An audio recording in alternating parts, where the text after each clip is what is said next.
All right, ladies and gentlemen, welcome to the What's in My Head podcast. Today I have Mr. Kenn Scott, the original and best Raphael. Kenn, how are you, sir? I'm doing fantastic, Julian. Good to be here with you, man. Man, I got to say, Raphael was my guy. We had a little bit of a talk before we hit record, but Raphael has always been my guy. It was that scene, him coming out of the movie theater in Critters, where he was like, where do they come up with this stuff, right? That scene alone is the entire reason I love this character. He was that guy that just didn't give a shit, said whatever was on his mind. And come to find out when I'm reading your book, The Real Raphael. You can find that on turtleconfessions.com. Can you tell us a little bit more before we get started on that, just so we can preface all of our listeners with Turtle Confessions as well as The Real Raphael? Yeah, basically, I played Raphael in the first two Ninja Turtle movies. I was the stunt performer in the first movie, and I was the actor that played Raphael in the second movie. Josh Pace was the actor in the first movie, and I did his action and fighting for him. Well, doing that was the culmination of a lifelong dream. I captured what that was like in this book, Teenage Ninja to Mutant Turtle, because I went from being this karate kid who wanted to break into the movies to doing that. And so I have this book, Teenage Ninja to Mutant Turtle, and it tells the story about how I became Raphael and all these what I think are super fun, super cool stories about what went on behind the scenes of making those movies. And so, yeah, the book's out. There's a website called turtleconfessions.com. People can check it out or see anything else they want about behind the scenes stuff. But that's basically, my deal. I mean, in a nutshell, I got to say, did you write this 100%? Did you have anybody coming in and, showing you like little tips? No, this was, I originally wanted to hire a ghostwriter because I was just being lazy. And so I called a good friend of mine, Rick Myers, who's probably the most preeminent authority on Kung Fu movies in the world. You can see him. He runs the longest running panel at Comic-Con in San Diego. But I called Rick Myers. He's an author.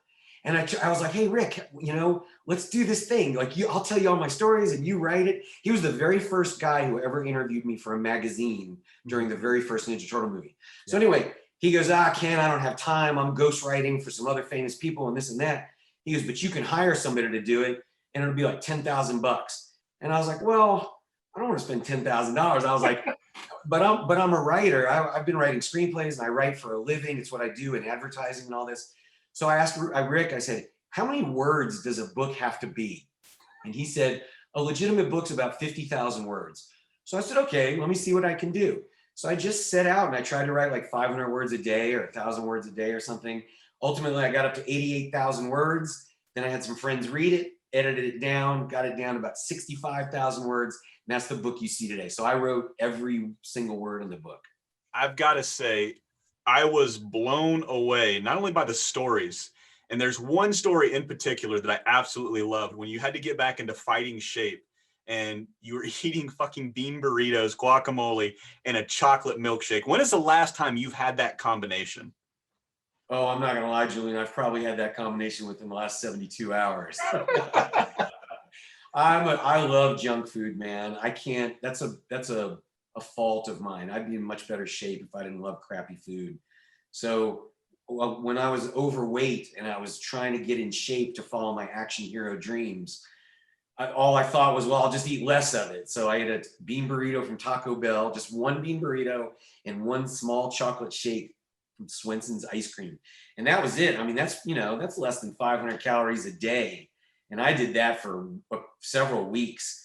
So it wasn't good for me, but man, I lost weight. And that was the first time in my life I could see my abs. And I was like, oh, that's super cool. And then, so yeah. And then I got educated. After that, I got super educated about working out and fitness and nutrition and all that stuff. And then I kind of built my body, hopefully the right way after that. How bad did you feel? I mean, I can only imagine how nasty those farts were because I'm a Navy guy. And then whenever we would deploy, that's when everybody just started chugging protein and amino acid this and just whatever they could possibly buy from GNC. And that shit alone is enough to gas out any sailor, Marine, whatever is in our birthing in that time. I can only imagine just how wrecked was your body doing that. Oh, well, like I said, I was just starving my body at that point. So I had just let myself get chubby from drinking beer, and it sidetracked me on my desire to become an action hero. It was all working out, but then just looked in the mirror one day and I was like, my God, I looked like Elvis before he died. And it was just partying in college. It was pizza and beers. And so, basically I just kind of went into starvation mode, which isn't really good. So I wasn't putting a lot of protein powders or anything in my body and creating that situation that your Navy boys enjoyed so much. But, to be honest, it felt good. I was hungry. I was freaking hungry, all because that's all I could think about was wanting to eat. But to be honest, I felt great. I mean, I lost a lot of body fat and I was exercising every day. So it was really, I felt good actually. It's like a phoenix rebirthing. That's fantastic, man. Being a chubby guy, I've never seen a ab, let alone abs, multiple, right? So how nice was it walking by that mirror and you're like, oh shit, Daddy's got some abs today. How often were you at the beach just shirtless, just walking around hoping somebody was looking at your abs? Well, I tried not to think about it too much, but we all think about it all the time. So I got really good at holding it in too, to look like I had the right shape. That's fantastic, man. There's so many little stories throughout this book that I absolutely loved, and one of them was I didn't know you were the fellow Chucker until I read this book. Yeah. Basically, I got started I was hired to be an extra on the movie. Like I was one of hundreds of karate guys that auditioned just to be the Foot Clan in the movie. And I was lucky enough to be selected to be one of those guys. I was training real hard. And Pat Johnson, the famous stunt coordinator from Karate Kid, the original Karate Kid, he also appears in the original Bruce Lee's Enter the Dragon. There's a bit part in that where he comes out and he beats up John, who's the guy that just passed away? John, not John Aston, but I'm gonna go. Forgive me, John Saxon. Yeah. Okay, John Saxon. Anyway, so we're auditioning for Pat Johnson, and I'm doing all my karate stuff. I've been working out my whole life, getting ready for this moment. And I got lucky enough to be selected to be one of the foot soldiers. So I was one of like 20 different guys that were foot soldiers that were being used in all the different scenes. But I could do nunchucks real good. I'd been doing them since I was 13 years old. And Pat Johnson had seen me doing the nunchucks, and he's like, hey, Ken, we got this one moment in the script, and we need somebody to do it. So, you come do it. And I actually had to audition. They got another guy who was good at nunchucks, and we basically had like a nunchuck off. And the producer came in, and the producer and watched that guy, and then they watched me. And then when it was over, the producer was like, okay, use him. Yeah. And they chose me. So in that scene, when all the foot soldiers break into April O'Neil's apartment and Michelangelo goes, oh, a fellow Chucker, eh? I'm the guy in black doing the nunchucks against Michelangelo. And man, that was so much fun. Because for me, that was the first time in my life where like the camera was a real movie camera making a real Hollywood movie was turned just on me. It wasn't because I was fighting a turtle. It was me. I was the guy in the middle doing the thing. So the director was like, Ken, are you ready? And I was like, oh my gosh, yes. So the super cool stuff was happening. I had this dream to work in the movies. Here I was being an extra. And now I'm featured in front of the camera and I get to be this super cool ninja. So yeah, throughout that fight, because we're all wearing masks, all the different foot performers are over and over and over again because it just looks like 100 guys are coming in. Yeah. So throughout that scene, Raphael is unconscious. He's not participating in the fight. At the same time, I'm one of the foot soldiers and I'm everywhere. I'm crashing through the skylight and swinging through the windows and chasing the guys with the battle axe and calling for the axes. So yeah, my first job was actually being a foot soldier on the Ninja Turtle movies. My first job out of college was being a ninja. It's funny you bring up martial art. I've got a 10-year-old boy, and then he's been doing karate, and I don't know if it's serendipity or whatever, but he decided to do karate because of Ninja Turtles, and his Ninja Turtles isn't my Ninja Turtles. It's not these outstanding Jim Henson production guys right here from that 90s movies. His was the 2012 series, and we were watching it, and then he started doing the moves, and then he had a friend named Zen that was into karate already. He was a junior black belt at that point, and he was like, I think I want to do this. And he does Kenpo now, and he just started weapons class not too long ago, so he's been doing bow staff stuff. And when I told him who I was talking to, he always asks me whenever I have somebody on, he's like, who are you talking to today? And I tell him, he's like, well, who's that? And I was like, well, he played Raphael in the first one. He's like, oh man, was he a real martial artist? I'm like, absolutely. And he was like, can you ask him a question for me? I'm like, Absolutely. What'd you like to know? And he was like, what advice would you give somebody in martial arts that wants to take it further than just class to class? He wants to end up teaching it one day. Well, there's so much you can do. You know, first of all, Kempo is an awesome art to study, so that's great. Martial arts is called arts for a reason, because to participate in it, you have to participate like an artist. Mm-hmm. You can just anybody can go to the store and buy paints and just put paint on a thing and go, oh, I'm a painter. Yeah. Well, okay, sure, you're a painter, but you can also study art and look at other art and practice and try new things and go ask other people who paint, hey, how do you do this? How do you do that? So all the things that it takes to be a good artist are the same things that it takes to be a good martial artist. Mm-hmm. Like Musashi said, be acquainted with all arts. Yeah. Once you understand what it takes to be an artist, you can understand how to apply yourself to that. So first of all, as any basic martial artist, you should always learn one system all the way to black belt level and have a great understanding of one system superior. Once you have a system that you can base things off of, then you branch out and you start bending and breaking your original system based on what you learn. But in order to do that as well, you can't put it outside of yourself and go, well, I don't have a teacher, I don't have this. You need to read books on martial arts. You need to study other martial arts as much as you can. Talk to other people, watch other things on YouTube. You can type up Kempo techniques, Kung Fu techniques, this and that. Watch them, learn them all, and see how they learn. And like Bruce Lee, you will learn what's appropriate for you and discard the rest, because your art is your art. As an artist, you don't do Taekwondo, just like a painter doesn't do watercolors. Yeah. It just so happens that they use watercolors to create their art.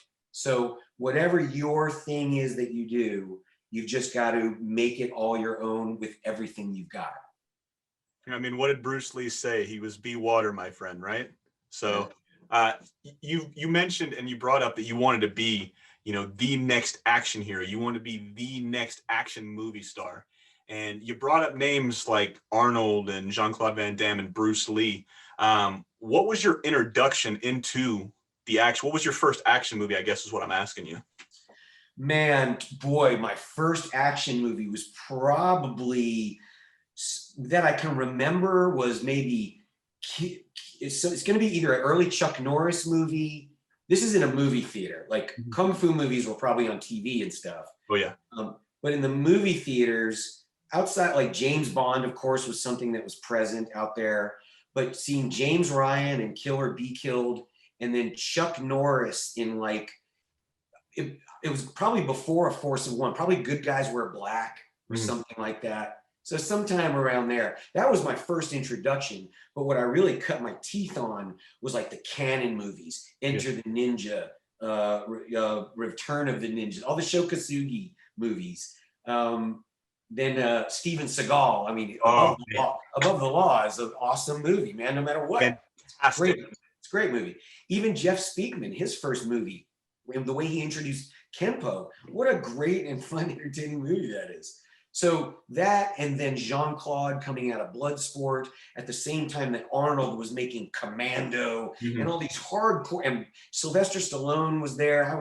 All that was going on at the time. So it was all that 80s muscle guns fighting that got me going. Now I'm going to put you on the spot, and I'm going to ask you, if you had to pick a Mount Rushmore of action movie stars in order, who would be 1, 2, 3, and 4? Oh, that's too many. I couldn't say 1, 2, 3, 4 and commit. I wouldn't want to disrespect anybody like that. But if I was going to put some, I'll say who might be in there. Okay, that'll work. Errol Flynn would be in there. Arnold Schwarzenegger would be in there. Bruce Lee is in there. Gosh, there's definitely more, and they're just eluding me because I don't want to leave anybody. I mean, certainly I have so much respect for Jet Li and Jackie Chan. Yeah, I feel like Jackie, either one of those guys could be in there. Jackie maybe more, just because of his, I don't know. So there you go. There's a few. Jackie for sure. He wasn't my first action movie star, but he was my first kung fu movie, karate movie, martial arts movie, I guess is really what I'm getting at the heart of it. He was my guy, and he's always been my guy. And I've gotten so much flack because everybody's like, no, Bruce would have destroyed him. And I'm like, 100%. But when I look at movies, I want to have a good time. I want to laugh. I want to have fun. And then when I found out, Rumble in the Bronx was the first action movie I ever remember seeing. My stepdad at the time, he had this huge wall. Like, I've got all these toys and shit. He had this huge wall of just VHSs. Boys and girls, VHSs was a tape you'd put in. You'd have to rewind it just so you could see it. It wasn't streaming or anything like that. We're dating ourselves at this point, but that's neither here nor there. But he had these huge, and it was all action movies from Chuck Norris. That was my first Steven Seagal movie, Above the Law. And I got so much shit for liking Steven Seagal. I don't know why. I think he's a fantastic, martial artist as well as a fantastic. Those movies are great. I don't give a shit what anybody says. But he had a couple of movies that were really good. Under Siege was really good. Mm-hmm. Above the Law was just a great start. Above the Law launched him because it was good. It was a Clint Eastwood with martial arts in it. And then Out for Justice was another fantastic one. I would love to see, he does some weird shit now. I would love to see Steven Seagal come back and then Out for Justice 2, but he's something like a police chief, I guess. Chief Stearns, if you will, since we're talking Turtles. But that's neither here nor there, man. I really liked, being brought down memory lane, reading your book and hearing all of these movie stars that had an influence on you. And one guy that you brought up that seems like he had a huge impact because he helped you not only get your foot in the door, but become what you wanted to be. You wanted to be an actor. And that was Pat Johnson, who you just spoke about and mentioned before. This dude, one, is a fucking badass. Looking at all of his stuff, all of his accomplishments that he's done, from teaching Pat Morita and Ralph Macchio how to not look, bad, right? And then I believe he was the judge in the end of Karate Kid, right? He was Johnny Lawrence and Daniel LaRusso. He was the referee at the end. Go to your sensei. Yeah. It just looking at that dude, he was terrifying to look at, right? He just looked like nobody would fuck with him, right? What were some of the things, and you brought them up in the book, but what were some of the things that you held on the most that you learned from Pat? Don't be late. and seriously, man, Pat Johnson was a super intimidating guy. He was probably, and I don't want to undershoot him, I'm going to say he was 5'6", maybe. But built, he was, if there was a Disney cartoon, he would be the little bulldog that protects all the pack that walks around. He's just he's muscly, hairy-chested little guy. Like a great shape. Yeah. He was in great shape. He used to practice boxing and hit pads. He always wore these tiny little jogging shorts and a fanny pack and his track shoes. And he put on big boxing gloves and hit pads every day. And man, that guy he was very much in charge. He was an old school 60s, 70s black belt from the Chuck Norris Tong Soo-Do system, that family. Yeah. And he ran Chuck Norris's original Sherman Oaks Karate School. Mm-hmm. So he was the real deal. And then you just know him from Karate Kid and everything. Yeah. But when we started working for him, first thing he was like, if you show up 1 minute late, you are late. Mm-hmm. And he goes, that does not exist in my world. He goes, I will tell you you're late once, and if you're late again, you won't have the opportunity to be late anymore because you won't be working. So it was don't be late. The second thing was work hard, keep your nose down, all this kind of stuff. Pat Johnson was a great mentor to a lot of the guys, and very much like a father figure on the movie. We all loved him dearly, still do. Yeah. For me, for a long time, I would call Pat every Father's Day, and I'd go to his house and visit with him and all that. But he was, he had more to offer than I could take advantage of at the time because I was so young and stupid. And had I really been more mature and understood what was happening, I probably could have even benefited more. And I don't mean benefited commercially or financially, selfishly. I mean in life evolution by being around this guy. Regardless, just by being around him, man, he had a crazy work ethic. He was determined. He was respected. He taught you how to show respect and be respectful. So coming out of college and my first job being a ninja under Pat Johnson, it all sort of made it like I don't want to say it was the army because it was nowhere near like being in the friggin' army, but it was just this like boot camp of movie making, being in the stunt world, and manhood. Yeah. Well, I mean, he did fantastic. Like, I'm 100% biased when it comes to this movie, but from the way it was shot to the way it was acted to the stunts, and I don't know if it's just that in 2020 or the past 15 years when it comes to movie making, that this movie still seems real, right? The characters that you guys portrayed, you guys took a character that was two-dimensional when Kevin and Peter created these guys in '84. And then '87, it was still two-dimensional, but with actors like Renee Jacobs and Rob Paulson and Townsend and all these guys, they made him three-dimensional, excuse me. And then you guys get it. And then you guys knock it out of the fucking park, man. This movie is so beautiful, is what I'm getting at. What would it be a normal day before you started putting on the suit for Raphael? What was like a normal day? Like, you'd get to set and then would you guys instantly just start working out, or would you rehearse some of the stunts, or what would it look like? Well, it transitioned. We had 3 weeks of, and I'm vaguely remembering these numbers. We had 3 weeks of rehearsal and then 9 weeks of shooting. Mm-hmm. So during the 3 weeks of rehearsal, we would show up, and as the foot soldiers, we all had our own sound stage, and that was our foot headquarters.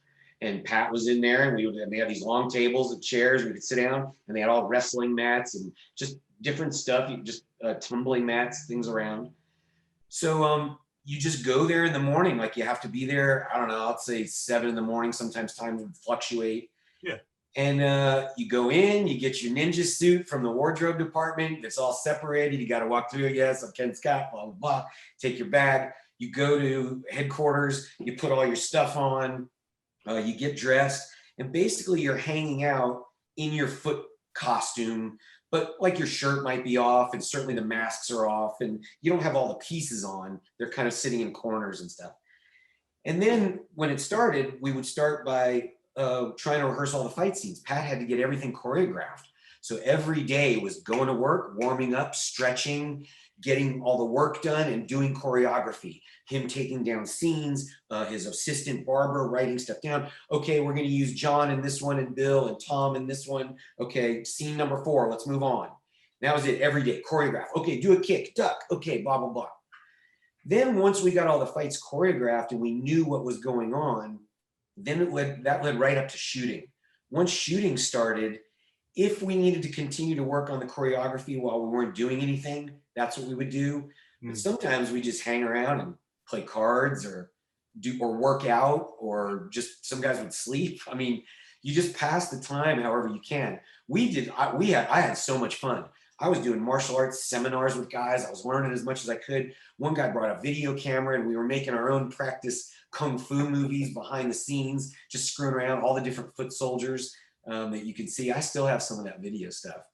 And so we were just kind of passing the time. Pat Johnson used to do Sudoku. He used to sit and just do Sudoku and words. I think it was word searches and Sudoku.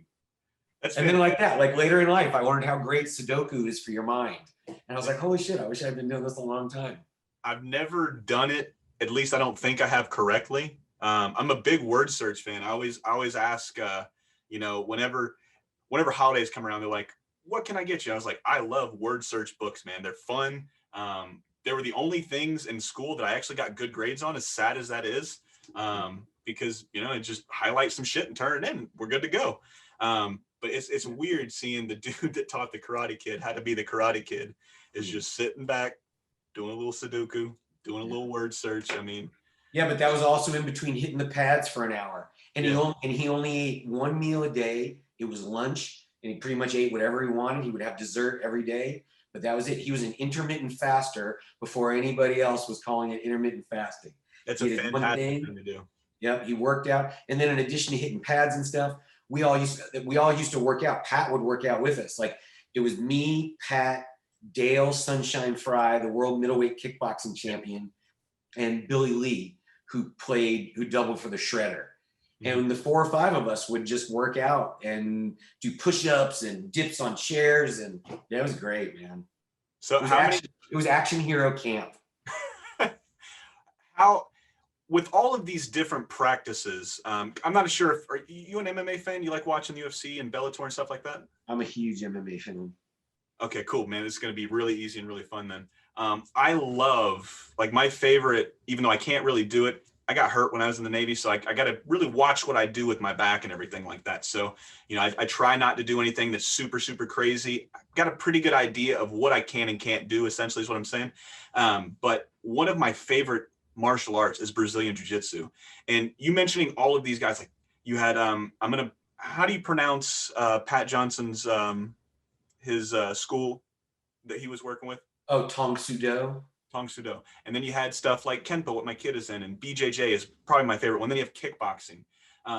Would you pick the brain? Because this was before really MMA was looked at in the mainstream, at least 20 years prior, give or take a few years, before all these different disciplines and practices really started to come into show on the big stage. What were some of the things that you would pull from kickboxing or from Pat, or would techniques, or would it be punches or kicks, or what'd you really look at when you started to mimic or copy? Well, let me come back to that a little bit because I do want to go back in film history and stuff. Actually, the first MMA that was kind of happening, I mean, besides pancration, back from the early days of the Olympics, the earliest modern day sort of MMA that was happening was shoot fighting. They call it shoot fighting, right? And back in 1992, I think it was, Pat Johnson called me after the Ninja Turtle movies and he said, "Hey, Ken, I have a job for you. I'd like you to play this role in this movie called Shoot Fighter with William Zabka from Cobra Kai now." Yeah, yeah, and Mike, and then another guy named Michael Bernardo, but also Bolo Young was in it. And so Pat offered me a part, just a one-day part, to come in and play a shoot fighter who's in a locker room, and I get killed by Bob Schott, the bad guy in Gymkata and Force 5 with Joe Louis. So yes, I went and did that. But that whole movie is about MMA style martial arts fighting and this underground thing. Anyway, that's being said, when you're going around doing it as a youth, as a young martial artist, I competed a lot. I first of all, I took Goju-Ryu karate. I did Miyagi-Do. Yeah. It's Okinawan karate. So I came up doing Goju-Ryu karate, and I got my black belt in Goju-Ryu. As I was doing that, though, I was traveling all up and down the East Coast, going to tournaments and observing and watching other people do other styles, and then would start incorporating things that I saw people doing into my martial arts practice. I didn't necessarily know that I was building my art or my system. I was just doing it because I was like, oh, I think I could do that move, or I could do this, or it looks cool. I'm gonna try it out. Yeah, that guy did this weapon like this. Let me see if I can do the weapon like that. And then I could incorporate it as part of what I was doing. So in addition to doing that, once I moved to Los Angeles, I started studying Chinese Kung Fu, Tai Chi, a Filipino art, Lima Lama, some American Kempo. So I was really, in practice, being exposed to a lot of other arts as a student, like 1, 2, 3. I mean, drills. And basics really is where it's at. So what happened was, because I already had a high level in Goju-Ryu, when I took and I was already becoming a fluid martial artist, building my own art. When I took concepts that I learned from Chinese Kung Fu and applied them to overall what I was doing, a more holistic kind of Taoist approach, it unlocked to me basically the universal pattern of Kempo or something. It just unlocks at some point. And not that I'm good, I can get my ass kicked by anybody, but theoretically, I understand the things I want and can and can't do. And I mean, so you just do what you can. So anyway, that's a long way to go around that. I picked up whatever I could. I picked up hitting pads from Pat Johnson, but I picked up all that I do from everything that I see. I've gone and watched praying mantises, because praying mantises because that's what supposedly the legend is. They do it. And when you're doing Kung Fu and you do animal style Kung Fu, when you're practicing forms, the dragon, the snake, the tiger, anything like that, you're supposed to fill each one of those forms with the spirit of that animal, because that's going to teach you something, and it's going to unlock things for you. And that's the same thing that Bruce Lee referred to as filling what you do with emotional content. Mhm. He was trying to describe this Chinese Eastern process that Kung Fu calls like spirit. And then, but he was trying to say, well, don't call it spirit, we'll call it emotional content. So once you start putting that into anything you do, then you can grab anything and try to make it your own. Yeah, I mean, I really like seeing, like, my kids. Like I said, he's only been doing it for a year. He just he just earned his purple belt 2 weeks ago at this point now, and we tried other sports, and by other sports, we tried basketball because that's what I played, and he saw what Dad did, and he's like, I want to do what Dad does, and then he just didn't gravitate to it as much as he's done with Kempo karate. And one thing I really love is I love seeing not seeing myself, but seeing him see a problem or see something that he really likes. Like he's really been trying on his axe kicks, and I don't know, is a spinning roundhouse, I think is what he was working on this past weekend with the bow staff and everything like that. But it's really cool seeing him see something that he really, really likes. And then he's like, oh shit, I messed up this time. I messed up this time. I messed up this time. But him progressing, right? Him trying and trying and trying. And when he finally nails it, the little smile he gets on his face is one of the most rewarding things. And it's him getting a move down, but it's me watching a process, me being like a third party or just somebody observing something and then seeing the start, the middle, and everything in between. And then that finished product, man. I don't know what it was like for you when you were doing it, but as a father, as a fan, seeing somebody do something like this is one of the coolest things I've ever seen in my life. Do you have kids? I don't have kids, but I think that's a beautiful story of you watching your child go through development and learning and being able to see it. Because, now that you can see it, it also could cognitively makes you more aware even of what you're doing. So yeah, that's really great. Yeah, it is. I don't know what it is like. Whenever because he's only done 2 tournaments so far, and with COVID, it's been scaled back considerably. They don't have as many participants, so he's participated in 2, and he's won first in both. He's got height on his side, and he's got that passion, that drive, that he gets that addictive mindset for me. Because like whenever I get onto something, it's just that's all I can think about. That's all I want to do, right? So it's a good thing and a bad thing in a sense, but I haven't seen anything bad come from this. And then ever since he's been doing this, like you've talked about with Pat Johnson, you never wanted to make him upset. He was that father figure. Him telling you he was disappointed in you was more than being pissed or angry or anything anybody else could do. And I didn't really notice that until after I read your book. And then I saw him, and then he did something wrong in class. And he didn't upset the instructor to a point where, he was mad. But I could tell that he's like, my son looked at him and he looked at him. He's like, I know you could do better. And I know you're not going to be happy with this.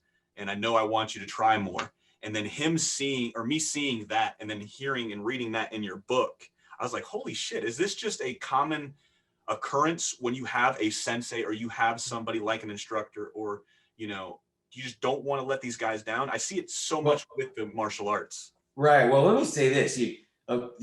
An instructor shouldn't make a student feel that they're disappointed in them because they're not getting the technique right. That's not where Pat Johnson would show disappointment. Oh, no. I don't mean that. As my kid looks at it, and he just doesn't want, he wants to do everything he possibly can to make sure it's perfect, because the last thing he wants to do is to let one of his mentors or one of his idols just down, right? So that's what I really meant by it. Right. No, I hear you. No, most definitely. Again, when you really are into martial arts as a part of your life, even if you're young and you just believe in it, even if it limited what you know, you revere these people that are the instructors, because they know and they're there, and and hopefully they're good. Not all martial arts instructors are good, but when you find good ones, they are really good, because martial arts is one of the best things anybody can practice, and those that understand what martial arts is about know what that's true. So anybody that performs and practices truly martial arts at that level is going to have a lot to offer. And they become, they exude a certain spirit too, just based on what they know and what they can do. And that's part of the beauty of martial arts, is the calm spirit that the real martial artists that you meet and everything have. They don't have to prove anything, and They're usually the sweetest, nicest people to know. Oh yeah, because I think there's something great about taking, this is an outsider opinion on what I see, but just what I see from friends that fight and friends that do, you know, are in the martial arts. I only took karate for 2 weeks. I got kicked in the nose barely.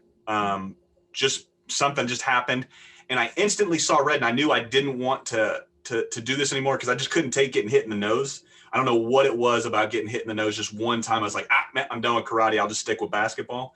But it's something about that killer instinct in you when you know, you're like, oh man, I've been to war before, right? I know what this is going to happen, and then you leave all of that out there when you're training for a tournament or you're training for a movie like you would do. You know, it's something about getting all of that angst or all of that vitriol out of your system, and then you guys are the calmest and most collective people I've ever met in my life. I mean, it's the weirdest thing, really, when you think about it. Well, I guess, you know, there's something to be said for that. When you go through, one of the things that's so great about martial arts is the therapy of hitting pads. Mm-hmm. Like even if you go to a Thai gym and you do Muay Thai and you just hit pads, that's one of the benefits of it is you get out aggression and energy. Yeah. And for people who don't do that, what do they do instead? Well, they might turn to eating. They might just sit on the couch. They might go smoke a cigarette. They might do something else. That's the opposite of hitting pads, which is healthy for you and get your heart strong. And so it builds you up physically while giving a steam valve to your soul. And then when you're dealing with other people, you don't feel the same aggression because it's not pent up. You've gotten the energy out kinetically, you know? So.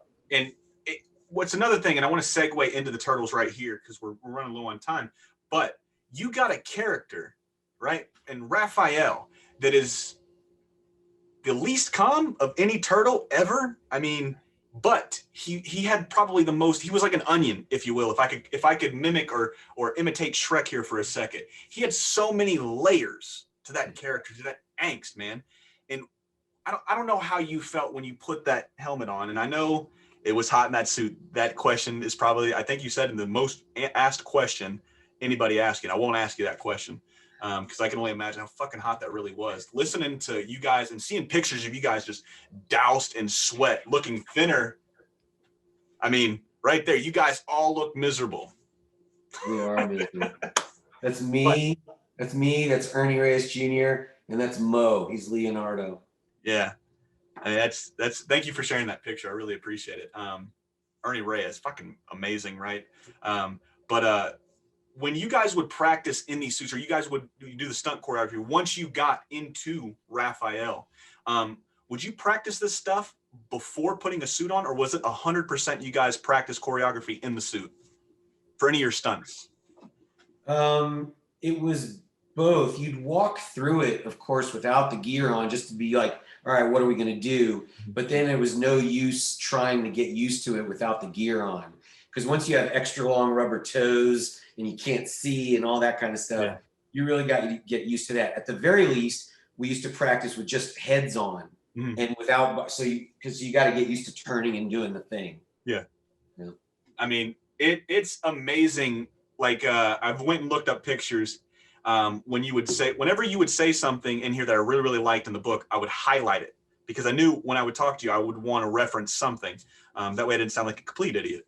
But when you were doing this, I'm assuming it was super claustrophobic. We know it was super hot and it was super heavy. What was the scariest stunt, I guess, you would have to do in a turtle suit, but also as a foot member? The scariest suit you do in also, is it, what do you mean also, like both or either one? Yeah, but for both. So when you were in the turtle suit, what was the scariest stunt? And when you were in the foot soldier suits, what was the scariest stunt for you? Well, okay. The funnest, weirdest thing to do was just rolling over the taxi cab in New York. But the truly scariest thing I did was I thought I was going to get hit by a train when we were working in the subway in there. And obviously I did not get hit by a train because I'm talking to you. We're glad you did. But I talk about that in the book, and I don't want, that's a great story. You can even read, if anybody's listening to me, you can read that just for free on Amazon. If you go, what's inside this book? It like shows you the first story. That'll hook you right away, boys and girls, because that's what my heart was pounding. I was like, I know he's alive, but what the fuck happened, man? you know? Yeah. So yeah. that's one of the most, besides jumping out of an airplane, that's one of the most scariest moments I've had in my life. Then when I was doing the foot soldier thing, there were kind of two things, because remember, I'd never done these things before.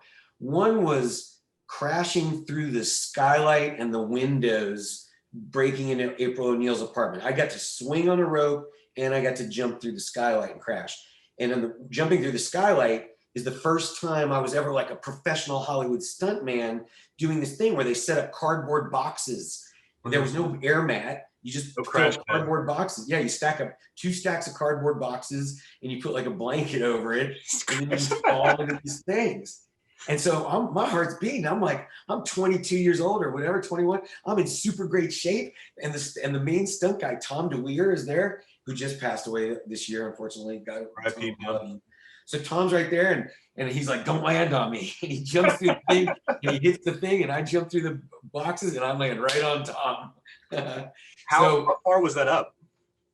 Oh, I'm going to say it was 10 feet or more, but it's probably, it's probably 10 feet. Mm-hmm. But when you're standing up there, it looks like 15 or 16. Yeah. Because of how high, standing up. But yeah, I mean, it had to be a 10 or 12 foot drop. I don't know. I'd have to look. I got pictures of that. I got pictures of me falling through, like in the air, just caught between the skylight and the pads. It's pretty cool. What was your not thought process, excuse me. What was the thought that was going through your head? Obviously it wasn't don't land on Tom, because you landed on Tom.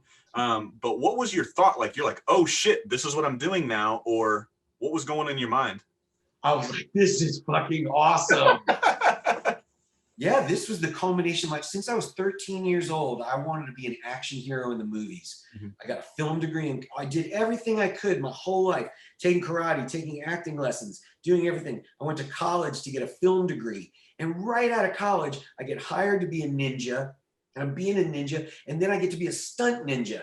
And they're like, yeah, we want you to do nunchucks. And then we want you to fall through the skylight. We want you to crash through the window. And we want you to do all this stuff like right on camera. I was living my dream job months after graduating college with my degree. Everything was cracking like this. So the fact that I'm standing up there and there's breakaway candy glass there and there's boxes set up and I got a stunt man next to me and they're like, roll the camera. And Tom's like, don't land on me. I'm like, okay. They're like, ready, action. Tom goes, boom. And then I go, boom. And I just landed right on his legs. But I sweat. And that's what I was thinking of after I thought how cool this is. And I was certainly nervous too, of course. Then I thought, I'm going to hit Tom. What did you do to come down? Because obviously your heart's racing, your adrenaline's pumping, you got all these endorphins and hormones going. Was there a break in between that scene? I'm sure it was, to set something up, or how'd you come down from that? Obviously not coming down from up top, but coming down just to relax after that scene. Oh, it's just one of many things that you keep going, we probably did it twice. I think I got to jump through the skylight twice, mm-hmm. and they shot it like two different cameras, so it looks like more things are happening. And then it was just that. I was like, okay, we're gonna do this. Okay, moving on, let's move on. I was like, go take a break. Man, that was cool. And then like 20 minutes later, it's like, okay, let's go swing through the windows. Ready, action, go. Crashing. Oh man, that was cool. How cool was that? That was awesome. Okay, 20 minutes later, it's time to go do this thing. Like, so it's just these little hops of all this stuff all day long. But again, 22 years old, top shape of my life, probably, 5 to 8% body fat. I mean, just ready to kill. And so then living my dream. I mean, I was just walking ball of energy doing what God had intended me to do. I mean, it's fantastic. Most people chase their entire life for a dream or a thought or something they want to do other than what they're currently doing now. And you did it right out of college, man. It just, when you sit there and think about that, what comes to your mind when you're like, shit, I was a Ninja Turtle. I did all of this stuff. I mean, what goes through your head now that you've, progressed 30 years since you got your start? What goes through your head now? I wish the residual checks were bigger.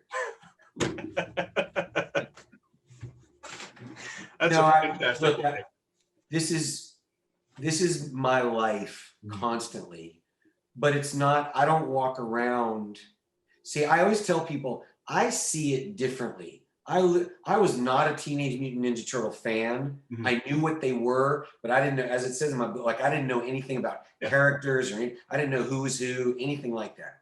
So I wasn't a Ninja Turtle fan. I didn't know this. I was more of a Kenn Scott trying to be an action hero fan, Yeah. and this was an opportunity that seemed to be something cool and whatever. So every step was super cool. Then once it was over, for me, my life just went on, and it was like, all right, now I'm trying to be an actor, and I went and I did other films, and I was in Showdown, and then on and on, Sworn to Justice, blah blah blah. Yeah. And I had my little B movie martial arts, career there. And just time went on. But what happened is, from the moment that I made Ninja Turtles, I was forever to be associated with that movie. And it's such a novelty, and it's such a part of a bigger Ninja Turtle wave that the whole world knows about through cartoons and toys and lunchboxes and things even just beyond those movies. To be a part of that is, as far as the rest of the world is concerned, is the most defining thing about me. Yeah. Oh, that Kenn was a Ninja Turtle, which is super cool, because every time a Ninja Turtle movie comes out or a cartoon, there's people all over the world that turn to their friend and go, hey, I met a Ninja Turtle once, this guy Kenn. And hopefully it was good, and hopefully we were cool, but it's like good energy to have out there. So I love that I get to be part of this perpetual thing, right? But what I really love is I love to see the fan world of the people who of Ninja Turtles. People look at me, I won't say they wrongly, but they attribute to me the character of being Raphael. And I'm not. I'm one of many people that have played Raphael, both in the films after Josh and myself and Ho-Sung Pak, who did the stunts when I was the actor, and then all the people who do the voices. We all kind of play those different parts, right? Yeah. But people want to cry. They break down in tears. And they want to hug. I've had people, can I get a hug? And they hug, and they just want to hang on, and they're crying, and they got tattoos, and you've changed my life, and this and that. And man, that is a beautiful thing to be a part of. And so having that and being able to talk to people and share stories and stuff like that, that's been like a blessing in my life. Well, that's fantastic. I love talking to you guys, and you're probably the first and only turtle from the 90s movies that I'll talk to. Because a lot of the guys, I don't know what it is, they just don't want to talk, various reasons. I'm not going to bring up any names or anything like that. But a lot of people are very worried about putting themselves out there. A lot of people get chopped and edited, and then stuff gets said that was out of context. And so a lot of people tend to, if it's somebody new like myself, they tend to like stay away until some time has passed, or, they go and see what I've done.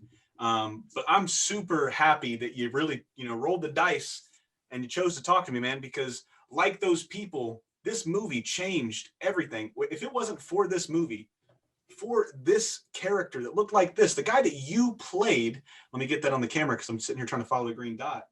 I mean, I could probably be into, I don't know, Powerpuff Girls or My Little Pony, or, something that just doesn't have the same appeal, at least to me, like the Turtles did. It's, you guys did something special. And there's a reason that these characters, in my opinion, you can count the first and the second one. The first one obviously beats out the second one by a landslide, really. But when I really sit here and think about it, this movie changed fandom for me. I mean, it got me into the Turtles. And it's so nice to meet somebody that had such a huge impact on me as a child, and now as an adult, right? And then come to find out, you're a cool fucking guy, man. I mean, we've been sitting here talking for almost an hour. It's been fun. I haven't been stressed. It's been great. When you really look at this movie and you think about all the stuff that you've done so far, if you could go back 30 years from now, would you do anything different? Or would you like to stay the course because you've enjoyed what you've done and where you've come from? No, I think the one thing I would have done different is when I was on the set of Teenage Mutant Ninja Turtles, some people from Hong Kong were there, and they invited me to go to Hong Kong and work on movies there. And I didn't, because I was so young and inexperienced, I didn't know how to truly consider that offer and what it meant. And there was a lot of other circumstances. Everything I was doing was being successful. So I didn't feel like I needed to veer to my course some weird way. Now, in retrospect, I wish I had gone there. I think it would have been a great life experience no matter what happened. But yeah, 30 years, I'd go back and I'd go, Kenn, go to Hong Kong. That's what I would do. I mean, thank you. Like I said, thank you for taking the time with me today. We mentioned it in the beginning of the podcast, but I always like to mention it at the end, just in case people forget or they didn't write it down like I have to. Where can people go to find you? Where can they go to find your book and learn more about Kenn Scott, the Real Raphael? Go to turtleconfessions.com. And there is a website where there's pictures and videos and all kinds of talk and stuff about the movies and making the movies. And it's all free. It's all there. And there's links to get the book. And the book's super cool. If you're really a fan of the movies, you should buy the book. You can certainly e-read it. But if you get the paperback edition, it's got a super cool cover on it with a super cool feel. And it's only $9.99 this year because it's the 30th anniversary of the Turtles. Otherwise, it's $15. One more time, what low price was this book at, Kenn? It's $9.99, Julian. $9.99. You can't beat this price. This book is worth $99.99 if you really want to get down to it. Man, it's been a fun almost hour talk, man. It's been great, man. I really appreciate you taking the time for me today. He has been Kenn Scott, Raphael. I have been Julian with What's in My Head podcast. You can follow us down here anywhere. He's Kenn. I'm Julian. We're out of time. Thank you, Kenn, so much. And you have a great day and stay safe out there. Thank you. You too. No problem. Thank you. This podcast was presented by the Epic Sewers Podcast Network, the home of all your pop culture podcast needs, with shows like Epic Tales from the Sewer, the Spoiler Force Podcast, CreatorCon Q&A, Comic Watchers, and the What's in My Head podcast. Follow us on this journey and get down and nerdy as we bring you the best in pop culture.